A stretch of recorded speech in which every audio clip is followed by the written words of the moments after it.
This week we're going to be talking about writing things that you may not have experienced before, both real things and fantasy things and science fiction things. First, we're going to talk about working with real things that you have not experienced before.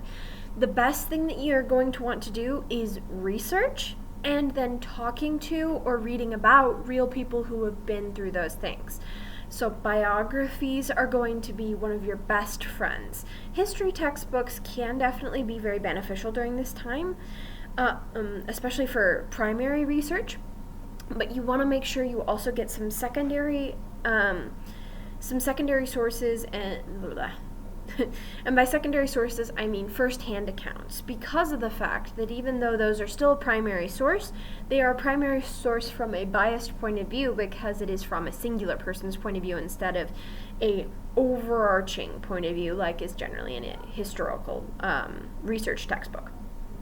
So you're going to start off with doing your historical research or modern day research if it's about a thing you haven't experienced but is modern. Then you're going to ask people how they feel about it. Genuinely, real people who have been through these things. Or if you don't know any real people who have been through these things, again, this is the best time to go to your local library and find a bunch of biographies about people who have gone through these things. Or compilations of stories of people who've gone through these things. I know we have a couple of those for various different events where we'll have a book with 30 or 40 different accounts of the same event in a book. Nonfiction actually has a lot of those, so if you're interested, feel free to definitely look into that. The next thing you're going to want to make sure you do is to not get too bogged down in your research. Now I know, especially with historical fiction buffs, we're like, but we love it, and we're super into it. As someone who's written a couple bits of historical fiction just for fun, I totally get it. You're like, I am so excited to do this historical fiction thing.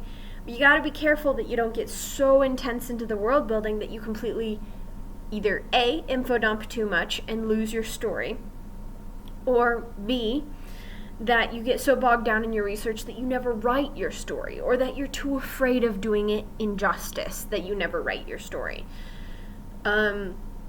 You can't assume that you know everything, but at the same time, you can't research forever.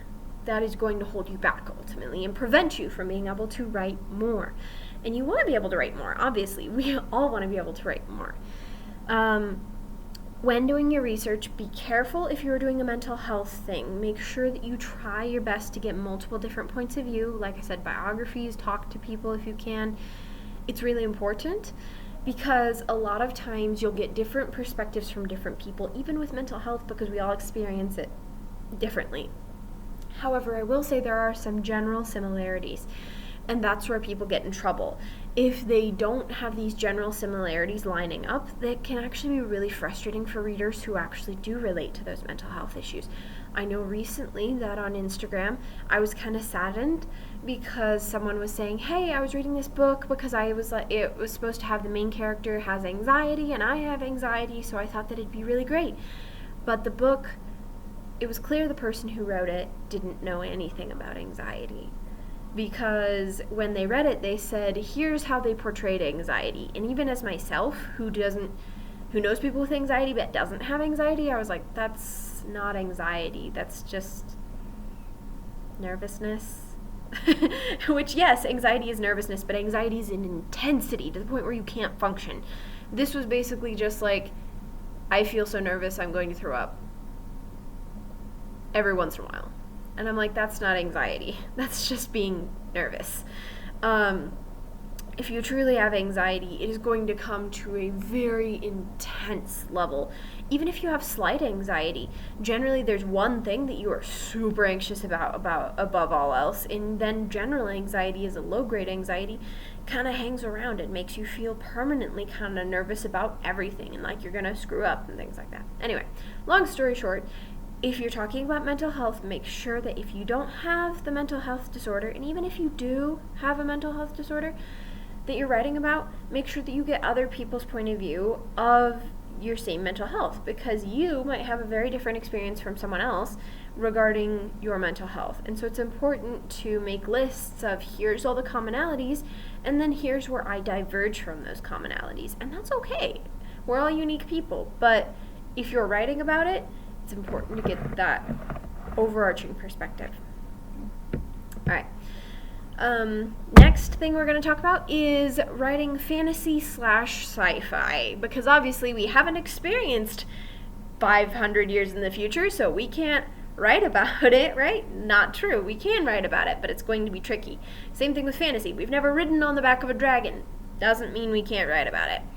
So, with fantasy first, compare it to real events / things that happened either to you or to other people. For example, riding on a roller coaster or skydiving would be great comparisons for things like flying and riding on the back of a dragon and things like that.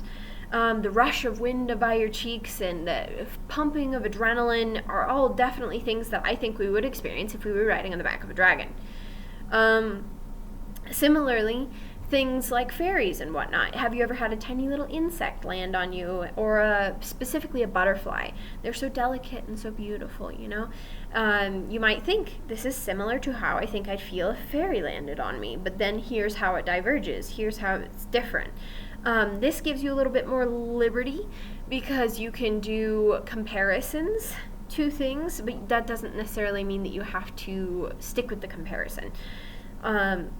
This is why it's really important with fantasy to use the 5 senses, because even if you're using something that we can relate to and comparing real events, if we don't have that divergence, then we're just like, oh, it's just like a butterfly. Meh.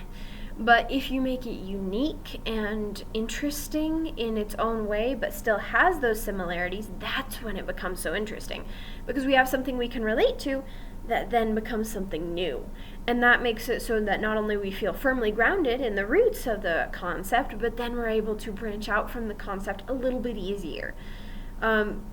This is part of the reason why I think a lot of fantasy books are typically set in Renaissance time periods, because of the fact that we're all very familiar with that idea of that time period, and we've all studied that time period in school and things like that. And so as a result, it gives us a set of real events and things that we can go, oh yeah, that's similar, and I know kind of about that, and I'm familiar with that. But then you can jump off with fairies and dragons, and or you can do realistic fantasy or fantasy realism. With fantasy realism, it's even more complicated. Now, I know a lot of people say fantasy is just dragons and elves, and I actually got that comment on the teen group the other day, and I was like, that is not true. It is not just fantasy. Fantasy is not just elves and dragons. Fantasy is just anything that is not part of our world that is considered magic or supernatural. So supernatural actually is technically a form of fantasy. Just like having magical powers as a form of fantasy. So for example, you could have a novel that takes place in modern day, perfectly exactly as it is now, but they have magic powers. That's still a fantasy novel. Even though there's no elves, no dwarves, none of that involved. So, to clarify what fantasy is, you don't need to have any sort of magical races or things to make it fantasy. And you can sometimes even root it in things like current modern day in order to help us be able to relate to it more and go, hey, I know what you're talking about. I'm familiar. I mean, what if, your magical powers work through cell phones or things like that? You could be like, oh, that's such a cool concept because it's familiar to you. You know what a cell phone is. You know how it works. And so having magic added onto it makes it more interesting, more intriguing, because it starts in some place that we can hold on to. With sci-fi, make sure you do your research, just like with real things, because of the fact that most of the best science fiction is based on reality. Now, some of you guys are like, oh, no. And I'm like, yes. It is based in reality in the regard that it is taking a concept that we're already familiar with, maybe there's a plague or something like that, and then they extrapolate, here are the symptoms of the plague based on an idea of various virus research. Or you could take something in modern day, like, for example, AirPods, where it can talk into your ear, and maybe have something where it's like there's an implanted chip in your brain and now they can talk through that. The idea of taking something that is currently functional as a piece of tech and then extrapolating and discovering kind of what if this happened is part of what makes it feel more real for us, because it's rooted in a thing that, again, is familiar.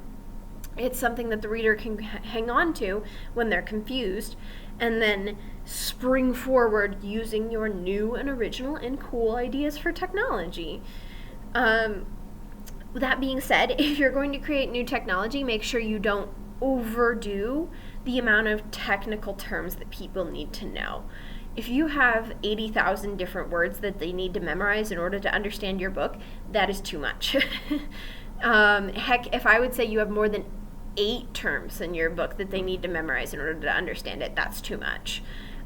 Generally, with readers, we can accept a good amount of terminology, but unless you're doing hardcore sci-fi, in which case with hardcore sci-fi, I'd say around 100 technology terms is a good balance. But if you're just doing a light science fiction, say 8, maybe 20 if you're stretching it.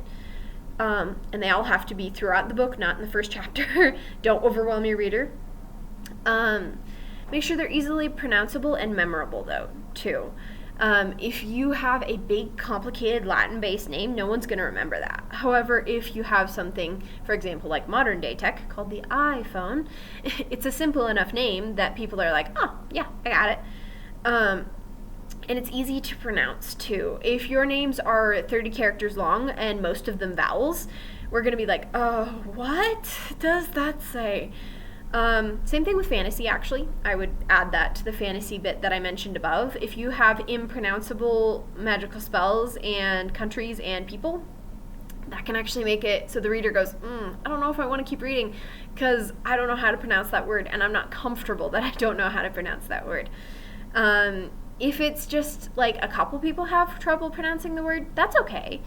I would say if you introduce the word to 10 different people who've never seen it before, and 3 out of the 10 can't pronounce it correctly, that's fine.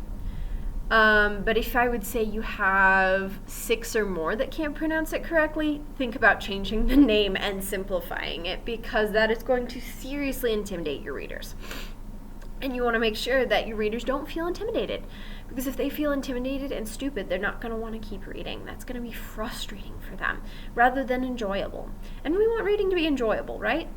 All right, last one is make sure with science fiction that they interact with those technological advances frequently.